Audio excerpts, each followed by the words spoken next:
And welcome to another Round the Rotary with me, your host, JP Warren. And with us today, we have Kate Heiken, drilling manager at Ovintiv. How are you today? Good, how are you, JP? It's bright and early this morning. This is probably the earliest podcast I've done, by the way. Gotta get it done in the morning so we can get the rest of the day going. The rest of the day has kind of been Groundhog Day for us over here. How's it been for y'all? It's been busy. It's good. Well, that's good then. Usually on the podcast, what we do, we start off with kind of a background, then we kind of move into kind of the meat of the conversation. But however, I think that your background is it touches on a lot of good points and a lot of things that we discussed before we started recording this. So I think I kind of want to go in your background, but also pause kind of during each of your previous roles so that we can kind of get a better understanding on how it's kind of evolved your career and kind of shaped where you're at today. So I guess let's get it kicked off. Why don't you start off, give us a little background, kind of who you are, where you've been, and where you're at today. Awesome. Yeah, thank you for inviting me to share my story. So I am first generation oil field, born and raised Montana farm kid. I was fortunate enough to have a high school teacher kind of observe that I loved math and science. He approached me one day and was like, what are you going to do for college? And I had really no idea. I was playing sports. I wasn't really focused on college at the time. Is this like senior year? It's like junior year, I would say. Okay. And he said, well, have you thought about being an engineer? And being from Montana, there's a lot of rail links in our city that I grew up in. And I looked at him with the most confused look, and I was like, I don't want to drive a train. And he's like, no, not that kind of engineer. And so I literally had no idea what an engineer was. And he explained that they use science to solve problems, and there's different types and that sort of thing. And so when I went down to research it, there's a really good school in Montana Tech in Butte. I went up for a campus visit.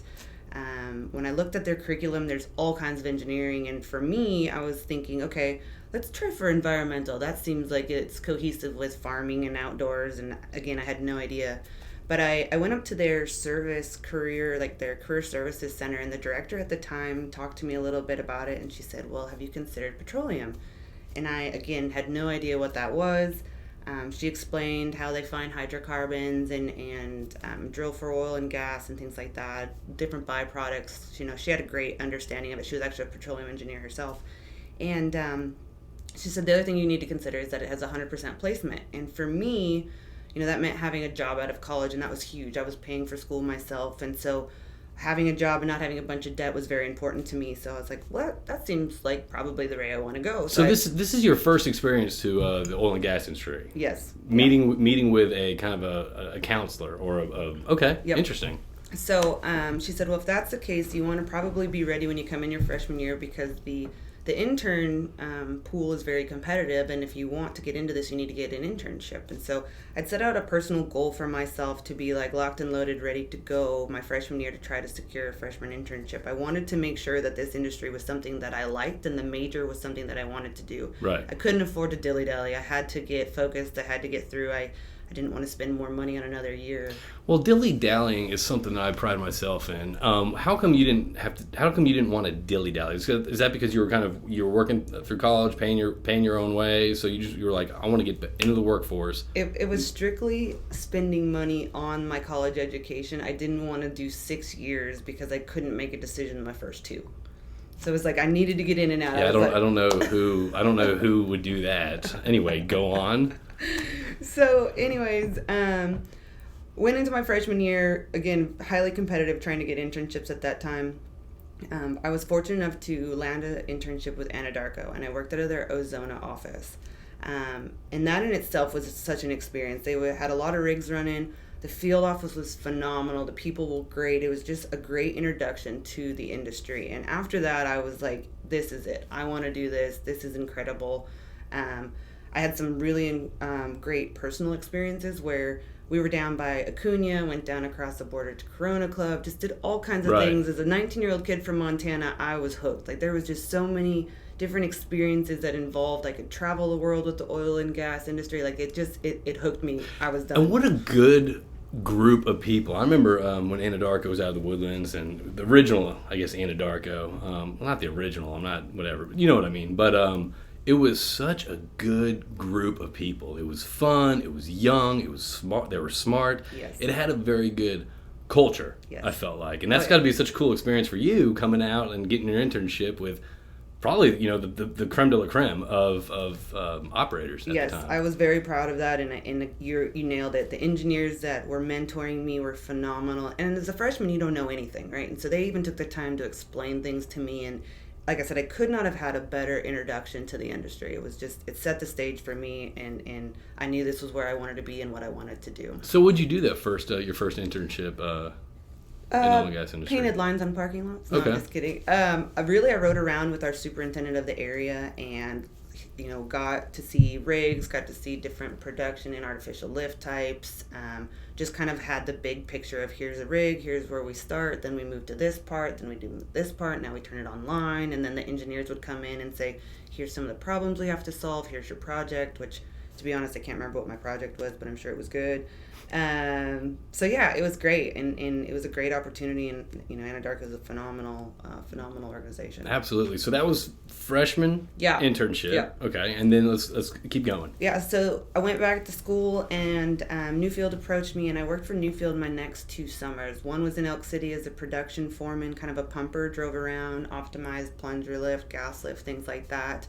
And then my last summer, between junior and senior year, I worked out at the Houston office on offshore drilling teams. So again, both phenomenal experiences, learned a lot, got to see a lot of different sides of things with the production world, and then coming into the drilling and offshore, which was kind of a whole little nugget in itself. It's pretty glamorous. I was going to say, what was that like going from, I guess, riding around in a truck, looking at different rigs and sites and all that stuff, to going to the offshore world? Because I personally broke out in the offshore at Noble Drilling, and I remember making the transition from offshore to land.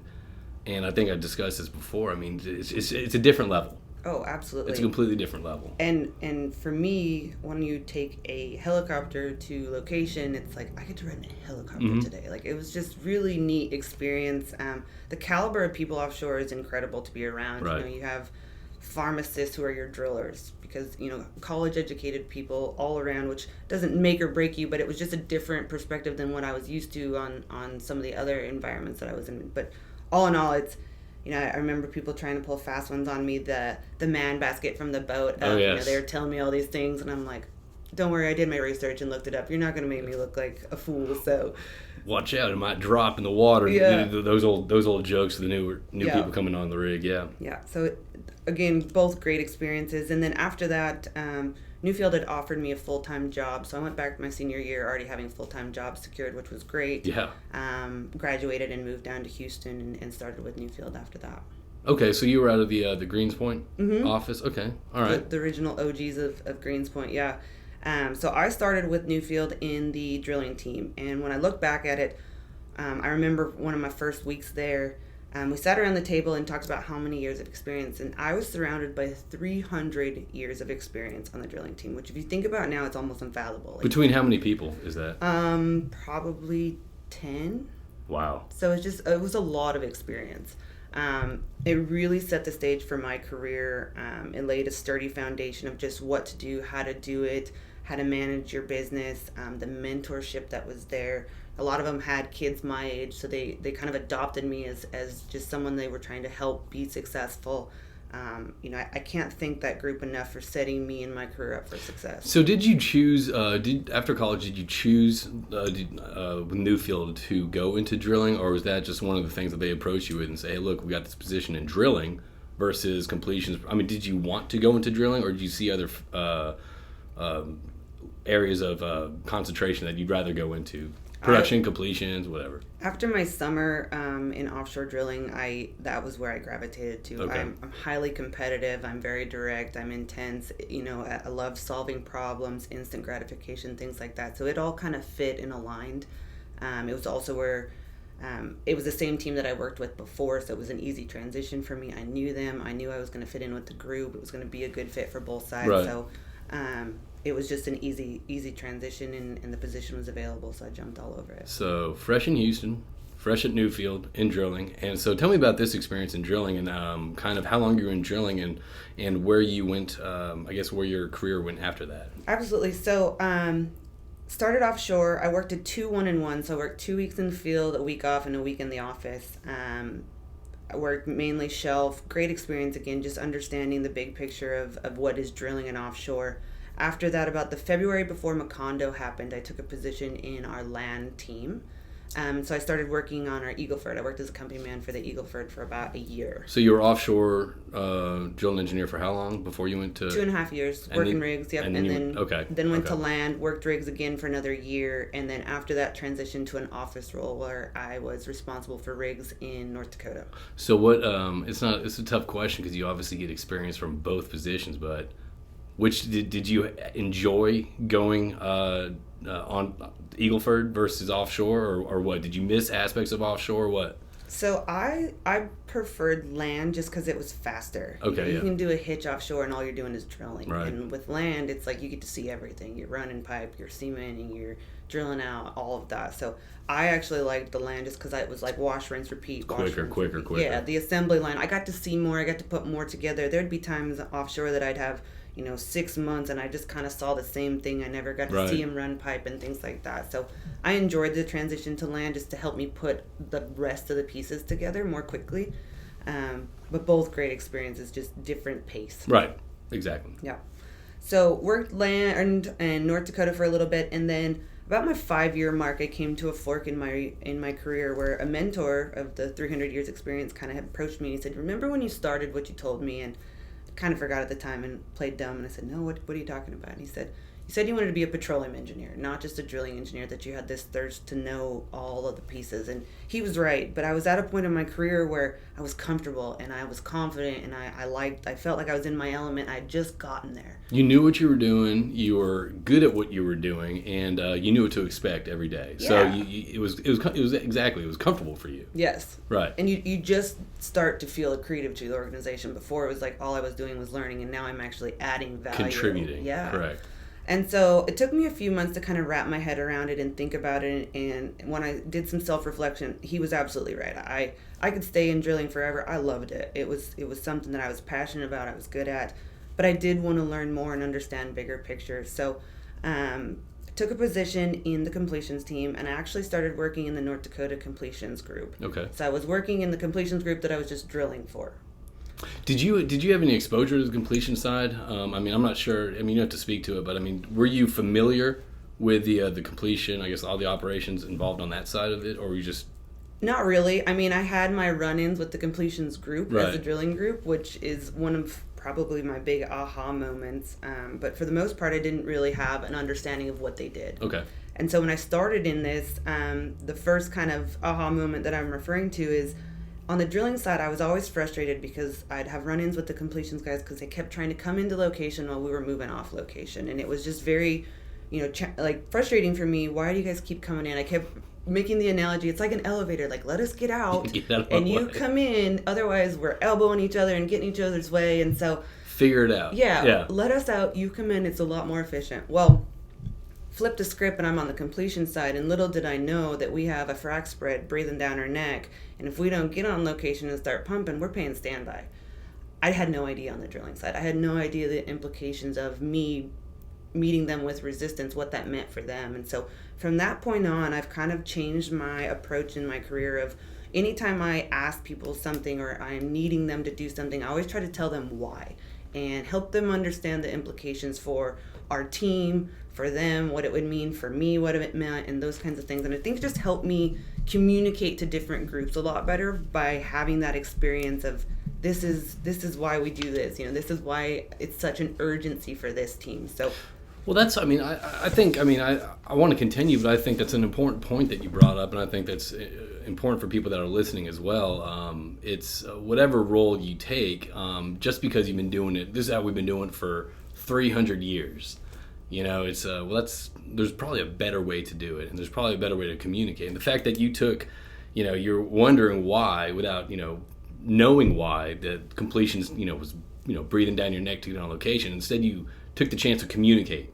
You actually used that. Okay, I remember when I was in this position of a drilling engineer, and I remember completions coming in. So now you actually, I'm kind of talking on a tangent right now because probably had a venti red eye coffee, but you are using your previous experience to actually communicate with your current role. Absolutely. Does that make sense? Absolutely. Yeah. And it's something that's it's a common theme through my entire career is just seeing different perspectives. The more perspectives that you see, you now understand what's motivating the different teams. Right. And even what language they speak. You know, drillers speak days and dollars. So if someone would have quantified what that impact was for me as a drilling engineer, if we're paying $200 an hour for this frac spread for standby, I would have had an aha moment and been like, oh, that's a lot of money. Like, yeah, okay, we'll work with you. But that makes more sense, right? And so I think it's important for people as you're working with different teams is to quantify the impact for them, for you as a team and an organization, what that means so you can work together. But if you don't give them that transparency of why it's an urgency to you, how are we supposed to know? It's the same frustrations of what are these people doing breathing down my neck? Yeah. So that was, like I said, that was my big understanding of the bigger picture and putting two disciplines that I had worked together to be more optimal and try to drive optimization on that side of things. So I went on after that to frac wells in the Eagle Ford, Utah, Scoop, Stack, our new ventures team. Pretty much anything that Newfield had, I had fracked.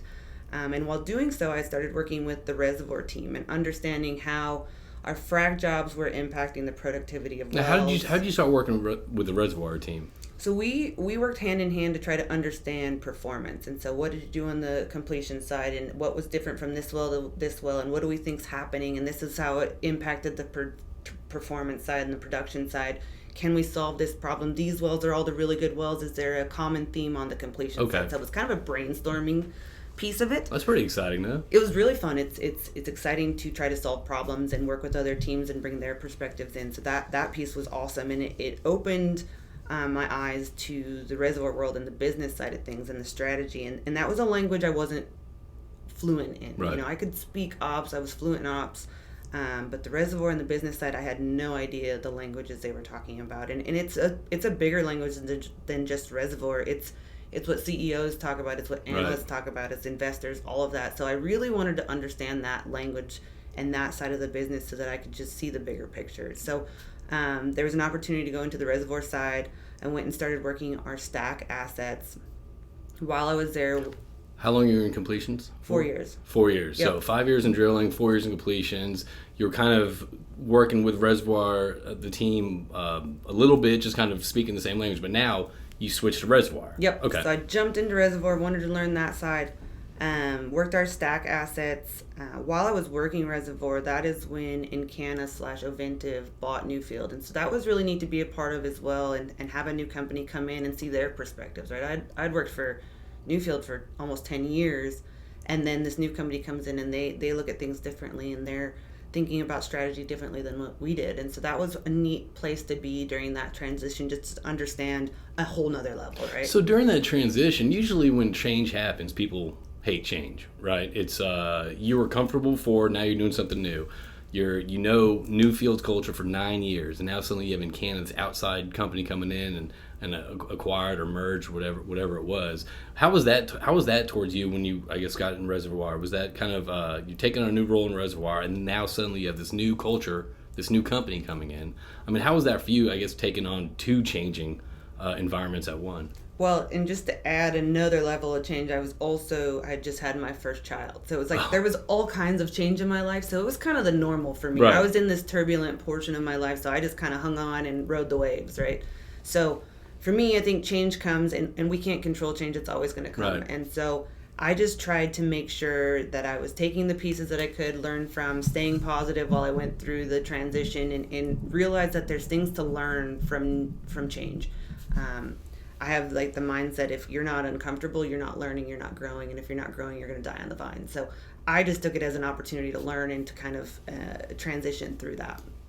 So, and again, I know we're talking about your background, but I guess being through all those different roles, and I kind of wanted to start talking about today's industry, and maybe we'll save this for later, but maybe we'll just touch on it now. I guess going through all those changes, and you're saying if you don't change, if you're not uncomfortable, you die on the vine. Actually, let me ask you, how do you feel that, I guess, in today's environment with embracing change? Oh, I think change is the one thing we know is always going to happen. Right.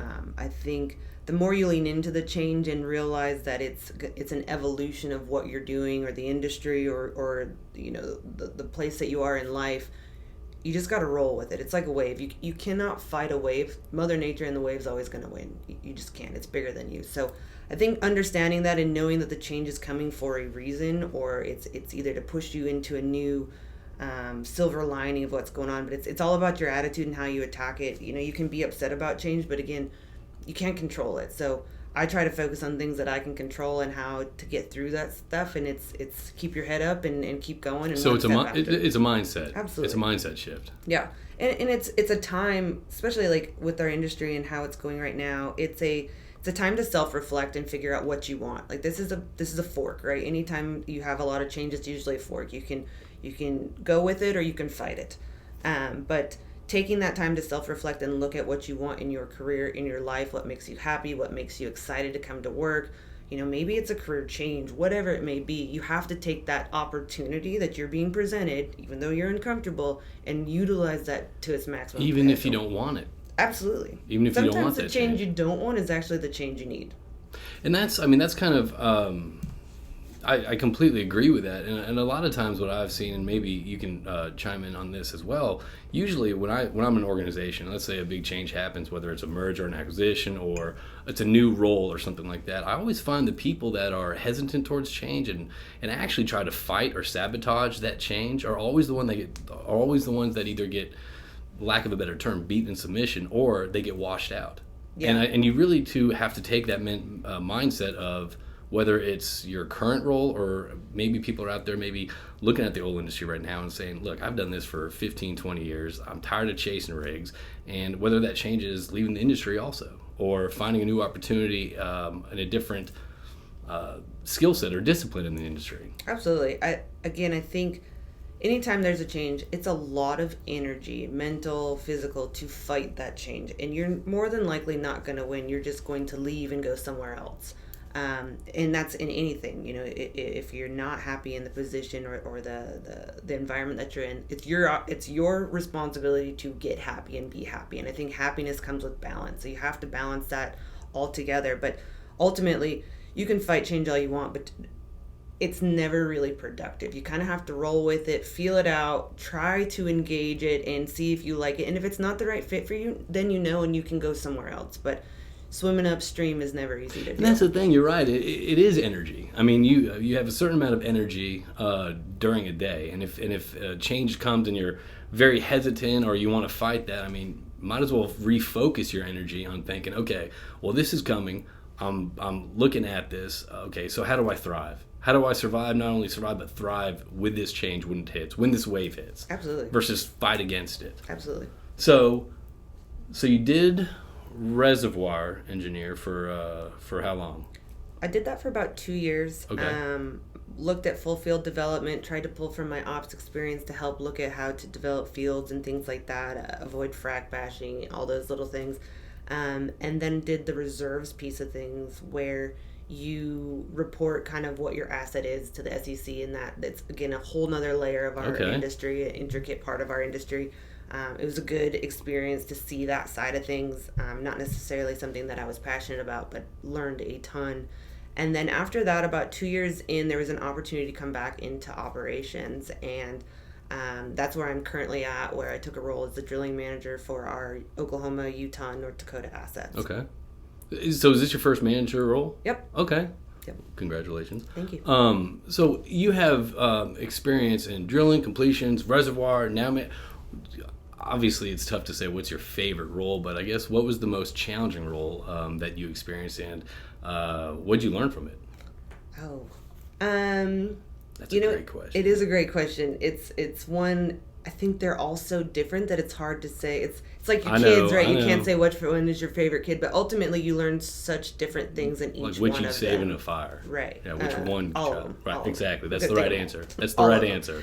I think the reservoir piece, operations is where my passion is. It's what I love. I like boots on the ground. I like the field. I love that piece of it. But for me, the hardest one was probably reservoir. One, because I was so out of my comfort zone. It was not something that came naturally to me. Economics is hard to understand and fully grasp. Strategy was something that I had never really built into my decision making. So that I grew a lot in that 2 years in reservoir that helped me be better at what I'm doing now. And even if I went, was back into engineering, it would be the same. Like you think differently after you see that piece of the puzzle. Right. Kind of, it's like Jumanji, it opens your eyes to a whole nother thing. You're like, oh, that's out there. Okay. So I think Reservoir was probably the hardest for me, but it was also one of the best learning experiences. So taking on, I guess, so once you got moved or promoted to the manager role, I know this is kind of off script, but so this is your first manager role, right? Management role. What were you thinking before you kind of your first day here? Were you, I mean, what was going through your mind? And I guess not only that, what you don't have to answer all these questions. I'm just kind of talking right now. What principles did you feel that you wanted to manage by? So, as far as like a manager, to me, I don't look at it as a manager. I look at it as a leadership, right? Like, right. There's two; those are very separate. Obviously, you can be a manager and a poor leader. You can be a leader and not a manager. Yep. I knew the team for the most part. I had worked with a lot of the folks in the past. I had a phenomenal team. I had a phenomenal supervisor. I had a phenomenal counterpart, the manager that was in the role previously. He had gone on to completion, so I had kind of a built-in ally there. But for the most part, I knew I had a good team. I just wanted to help get things out of their way so that they could perform. And that they could get their job done. What do you mean, improve the processes or improve the communication between? Yeah, processes, and just give strategy and guidance and bring the Reservoir piece into it and say, okay, this is what the Reservoir team's asking for. This is what we're trying to do. Just some of that focus and bring everyone together and have a united front and a united energy. And then, like I said, when you have professionals working with you, beside you, for you, they're performance driven. They want to go and do a good job. You just have to make sure that you give them and point them in the right direction and get the stuff out of the way so they can just keep moving. So they can go. Yeah. All right. So that's kind of how I approached it. When I took this role, I actually looked into the book, and it's a great book if anyone ever wants to look into it. Anytime they make a big change, the first 90 days. And you... Oh, yeah. Oh, you have to get this book. So the first 90 days just talks about... it helps you write out what you want to do in the first 30, kind of your goals, your first 60, and your first 90. But ultimately, what it helps you do is get up the learning curve quickly so that you become a creative faster. Because you're going to learn, and then you get to a point where now you're a creative, and now you're valuable to the organization. So it helps you outline that. So that's the first thing I went out to do and said, okay, let me meet everyone. Let me get to know everyone. And then my big question that I asked everyone when I came into this role was, what would you focus on if you were me? And you'd be surprised how many, they know their weaknesses, they know their strengths, they know as a team and as an organism, the drilling that is organism, where our weaknesses are. Right. That helped me kind of, okay, this is what I need to focus on, this is what I need to do to help them be successful. Okay. So, it seems like you're very focused, or not focused, but it seems like your process is... And I think maybe this might be good to go into, but it seems like, in high school you wrote down your goals, right? In college you wrote down your goals. It seems like for manager, like you have goals, like the 90-day goal. So how much is, I guess, setting your achievable goals written down? I mean, how do you feel that affects you? I guess in your career path, or would you advise for people to do that? Yeah, I think goals change, right? So my goal when I started in the industry is not necessarily my goal now, and then long-term, short-term goals. I think writing it down holds you accountable to continue towards something. And again, those things can change. This year is a great example. The goals we set out as a team in January have completely shifted and shifted very quickly. But having measurable goals and allowing yourself to see that you can reach an accomplishment, it's very rewarding. And two, it helps you stay focused. So I would say I don't always write them down. I just kind of have them in the back of my mind to move forward towards. But I try to make sure that there is this is where I want to be. This is what I want us to do. This is where we want to go and have kind of collaborative goals. But that provides focus too towards the team. I mean, if as you said, there's managers and there's leaders out there. Yeah. And I think having goal-oriented managers, in fact, and they communicate to the teams, actually are the leaders out there. So it gets everyone on the same page and everyone moving towards the same direction, because my goals may be different than my engineers, which may be different than my coordinators in the field. And so once we're all kind of focused on the bigger picture goal, and then they have their spurs of their individual goals that help us get there as a team, it just, the alignment comes together and you're a well-oiled machine and you're moving in the right direction. And plus the experience of your previous, your previous roles gives you the opportunity to speak to every different facet, from the CEO down to the pumper. Yeah. Right. And I remember that was the biggest takeaway when I was working. So I was working 2-1-1 at a Noble Drill, and I remember before that I was scared shitless to call out to the rig. I was like, these guys are going to see right through me. I'm full of shit. Like they're not going to know. But when I started working offshore, the biggest thing I took away from that was not just the operational knowledge, from the rig, the crown to the ground, but it was also the ability to call out there and be comfortable speaking to the people out there, and be comfortable speaking to the field hands and understanding what they're going through. Absolutely. Well, and I think you bring up a great point. One of the things that I think are you're welcome. One of the things I think are so important for our industry now, and just people in general, is that emotional intelligence that you were just talking about. Knowing that you may not know everything, but still knowing how to feel out somebody when you're talking to them to get the information that you need out of it. But emotional intelligence and understanding what motivates others, and in the different ways, like it's kind of like love languages for work. Like, how does this person receive information? I need to adapt to that to make sure that they're hearing what I need to hear.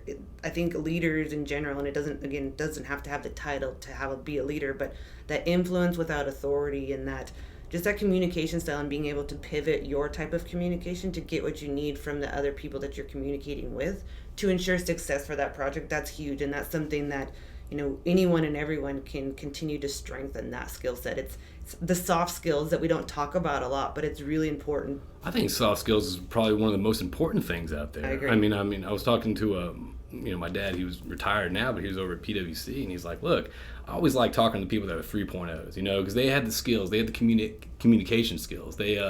They were able to speak to people versus, get the problem done in their own cubicle and focus on that 4.0 students, So, and this kind of goes back to what you said previously when you went to completions. You understand people's motivations. Mm-hmm. You can speak to how to fulfill your job while understanding what motivates them. So I think the soft skills is not something that shouldn't be talked about. I think, especially now day and age, and especially with everyone being at their house and going through Zoom and Microsoft Teams and going on LinkedIn all the time, I think soft skills should definitely be focused on. Oh, I agree. Especially and now. We're almost losing some of it right. because of the technology piece and emails, and you have to be very careful with those emails because they can come across terribly if you don't really think about your wording and who you're talking to and how they're going to take it. If I have to get another email saying, during these uncertain times, it's like, enough. I'm sick of that. We get it.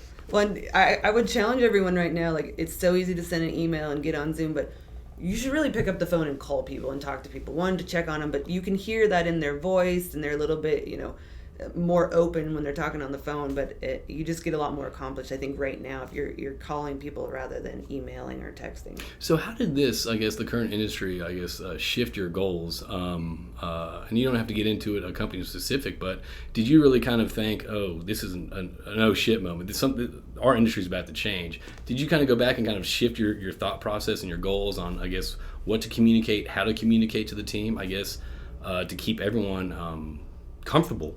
Yeah. And confident in their current role, because having that feeling of uncertainty is pretty nervous for a team, right? So how do you guide them through this tumultuous time, this storm we're in? So I think our team goals didn't change, but my personal goals for the team and being a new manager changed, where I kind of reflected on the best managers that I had worked for and what I liked about them, and some of the things that I liked was transparency. So I try to be very transparent with my team, tell them what I know as soon as I know so that they understand the reasoning why we're doing some of these things, and that things are changing very quickly.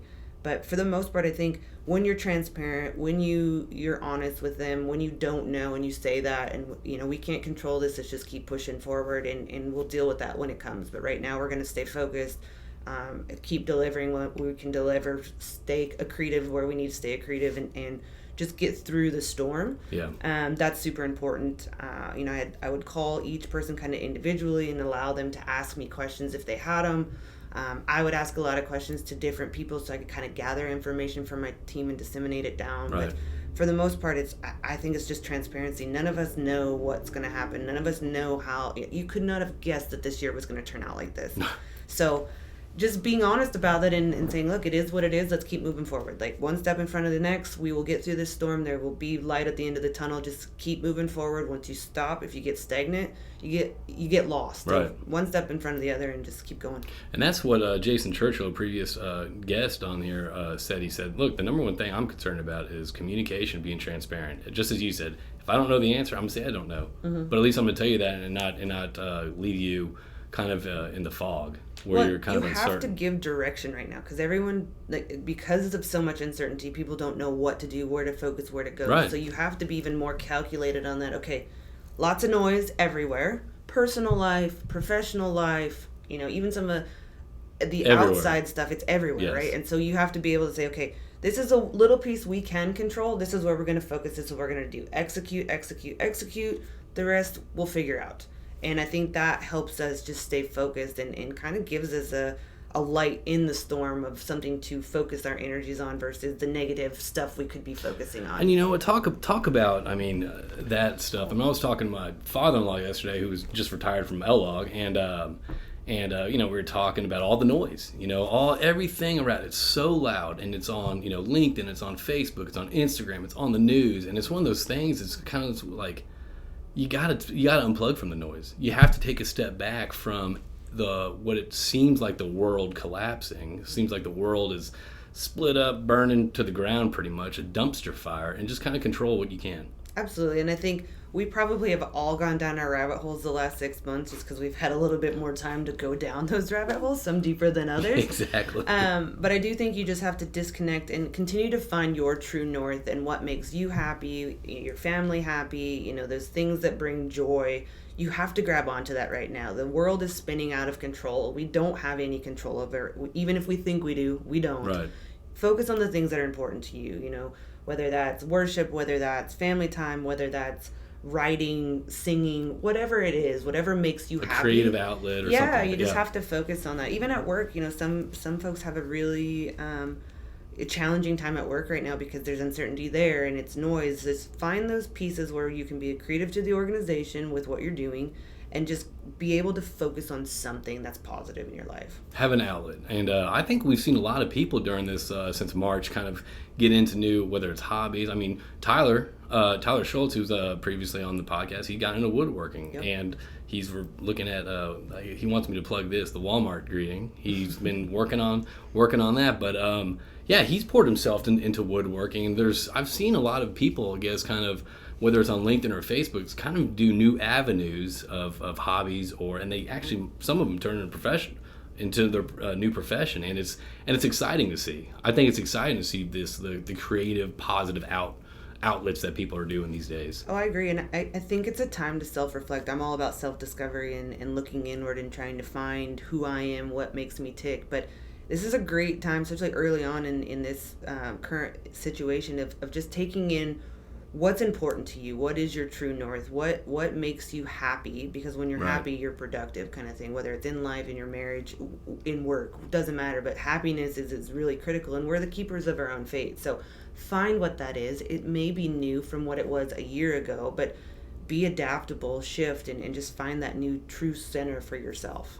So this is I guess we're kind of coming on to the tail of it. What I guess people out there right now that are kind of with reduced activity, reduced projects maybe that have been pushed back and all that stuff, what advice would you give people right now, either that are kind of sitting in their current roles right now with no activity or reduced activity, or let's start off with that first. I guess people sitting there right now, current roles, reduced activity, more time on their hands, it seems. What would you tell people out there?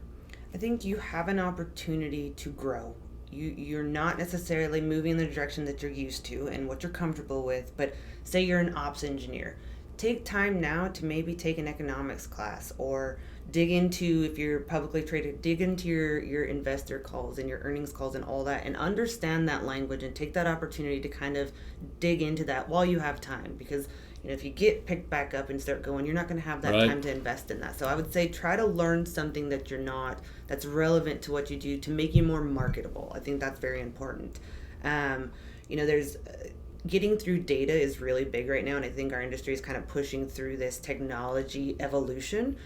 whatever you can do there. If you're coding, programming, Python, all this stuff I don't know much about, but I know it's really important because I use it all the time. I'm going to interrupt you real quick. That's very interesting you said that, because earlier this week, and I'm not sure when we're going to release this, we had Micah Renfro, who is the president at the Internship, a recruiting company, who said data analysis is huge right now. So it's interesting you just said getting into data and understanding all this stuff is, you would advise that, because it just ties. Round the Rotary, same mindsets. Connects the dots. The dots. Yeah, and I think, there's big programs that you can start learning, whether it's Power BI or Spotfire or, any of those programs that people use, the big data machine type stuff. Learn that. Machine learning is huge in our industry. It's going to continue to be huge in our industry for operations, for multivariate analysis, everything, right? Like, data is king, and getting through data quickly is very important. So I think if you can somehow learn that would be great and help you be more marketable. So that's what I would focus on, is learning something new that helps me be more valuable. And that's the thing. It's not just kind of locking yourself in your room and turning on your lamplight and studying. It's also working your networks. If you know someone that does know the data, Power BI, you will use that, yeah. Whatever. Reach out to them. Absolutely. Reach out to them. And you might not know them that well, but at least that starts, again, the added value of that is that relationship that starts from there. Yeah. And I think on the operations side, something that we've focused on is going back and taking look backs, right? So many times you're just keeping your head above water and moving forward, but take this slow down to pause, reflect back on what we've done as an industry in general, and then, create that innovation. I think these kinds of times of uncertainty demand innovation. We have to be innovative. We have to think outside the box. We have to do things differently and break that conventional mindset.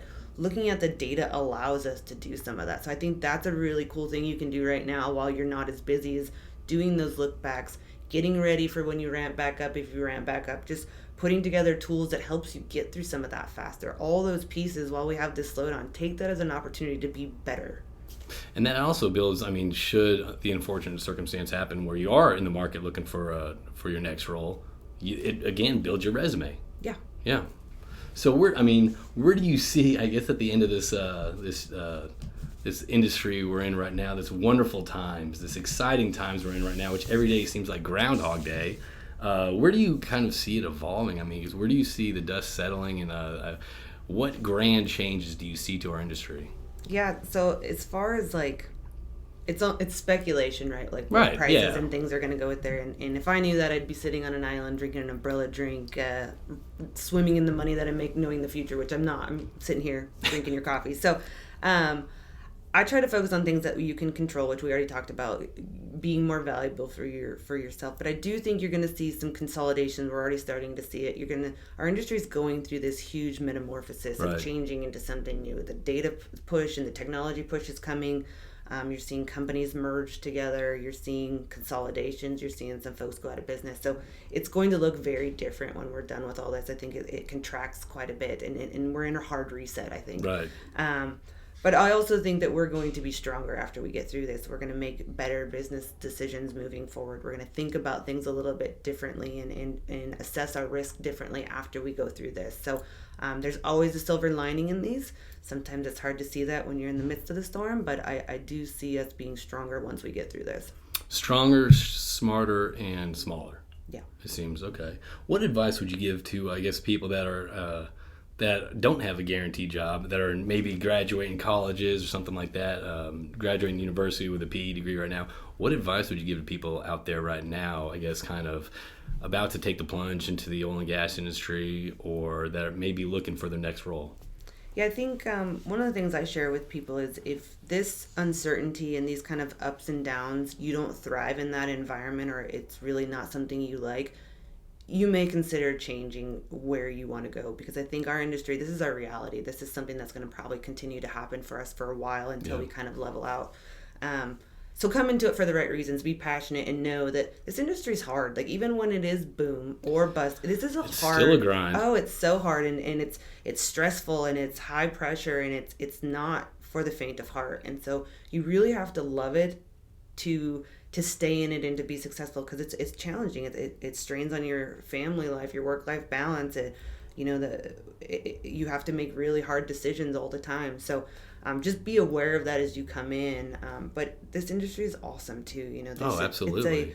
It's a family, and we take care of one another when we can, and the networking, and we support each other. And it's a very special group as well. So you have to weigh that for yourself and understand what motivates you and where you thrive. But just know, if you do decide to come in here, like, we're a pretty cool family. Oh, absolutely. And that's the thing. I mean, a lot of people, that are outside the industry, it's like, oh, oil and gas, it's a bunch of they get it from Dallas, but in reality, it's one of the most diverse, excellent group of, you're right, it's a family. You got people that are, grew up, ranching, to people, sitting right here with a pocket square. It's a great, smart group, and we all support each other. Well, and it's technically and culturally diverse, right? Yes. Like, you think about the different types of people that you come across in our industry. It's really neat to be a part of. You don't have to have a degree to be successful. Right. It's work ethic. You can be from all over the world and work in the same room with someone. Like, that's the part I love about it. It's kind of a melting pot of everything and everyone, and we come together and we try to solve problems and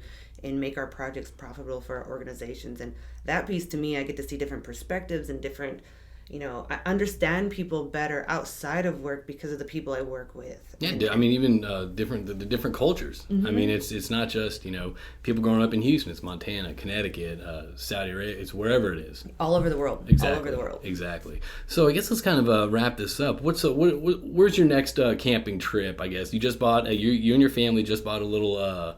Yeah, a little travel trailer. That's our new hobby that we got into during this. I feel like that'd be extremely difficult to find right now during COVID. It's so hard. I think RV sales have skyrocketed. Yeah. So everyone has this idea. So we're not the first to think of this. But and it's really hard to find campsites, which is because they're all booked. How far out are they booked? Right now till November. Really? Yeah. I guess people want to get out of the house. Which is crazy, because in the South you really shouldn't be camping in the summer. It's brutally hot. But our little camper trailer does have AC, so we're saved there. I think after 5 months of staying at home, I don't think people give a shit about the heat right now. I think people just want to get out of Houston or get out of wherever city you're at and just kind of get away and kind of unplug a little bit. Yeah, and that's exactly what we're doing it for, is just to, disconnect from social media, disconnect from the media in general, and just the hustle and bustle of life and the uncertainty. When you get out to nature, it just kind of, you melt. Right? That's the only thing that's around. You do quality time with your family. So we are actually headed out this weekend. We're going to go up to Sam Houston National Park to swim with Conroe. It's close. Do you have a big one coming up somewhere? We haven't planned it yet. Okay. And to us, a big one would be like, let's go to the Grand Canyon for 2 weeks. And that's a lot of planning, and so I'm not quite there yet. We got to feel it out a little bit. We've only had 2 trips so far, so we're still learning the trailer and making the sure life. that the life. Still learning the lingo. Buying all the stuff and all the accessories. Yeah. We're still getting that kind of leveled out. So. We don't need 3 big Folgers things of coffee. We can just get one. Yeah. And I think that's important. I actually think it's pretty important these days for people to unplug from social media, from the news. And if you do want to take any source of media with you, just download Round the Rotary and just take that with you and just leave everything else behind, in my opinion. That's my professional opinion. So I guess let's wrap this up. I know you have to head up to the office, but what message would you leave out there to our listeners that are listening today? Yeah, I think... Or did I not bring something up that you want to discuss? I just think kind of hammering home what I've talked about in my career experience is just business acumen allows you to see different perspectives and allows you to make big picture decisions and strategies and understanding that. And ultimately our jobs are not necessarily to find oil and gas. It's to make money, and to do that optimally, having holistic solutions because of different perspectives and different roles. It's just all works together in this intricate puzzle. So learning business acumen, learning things, seeing different perspectives, that makes us valuable as assets. And go into that a little bit about the business acumen, because I know we discussed that previously. You can be an A+ engineer. However, if you don't have the business acumen, then you're not going to advance to a certain level because you're not going to understand the bigger picture. Absolutely. And I think it's applicable to service, private equity, public, operators. Any way you look at it, it's understanding what the goals of your organization are as far as making money, because that's what we're here to do. Right. But then aligning your goals with that goal and understanding how your piece plays into the big picture and just making sure that it aligns. Because if you're going one direction and they're going the other, you don't have a You're not holistic gonna line up. solution. No. And so I think just making sure that you understand that, and if you don't, ask questions, talk about it. If you get an opportunity to sit down with your CEO or your asset manager or your VP of drilling, whoever, ask them what that means and how that applies to you so you can start seeing it. So just understanding that it's bigger than just your specific part of the pie. Right. It's larger than that, and making sure that you align there. Get out there, talk to more people, understand different people's motivation. Absolutely. Transparency. So again, everyone, this is Kate Heiken, the drilling manager for Ovintiv. Thank you for coming in today. And I'd like to give a shout out to Capital Petroleum Consultants for any project engineering or well site supervision. You can look up www.capitalpetroleumconsultants.com. It's a little tongue twist. And Again, everyone, this is Kate Heiken, and if you have any questions for her or for myself, you can reach us at Round the Rotary at cap-petro.com. Again, that's Round the Rotary at cap-petro.com. All right, Kate, well, thanks for coming in. Thanks for having me. Pleasure. Ching, ching.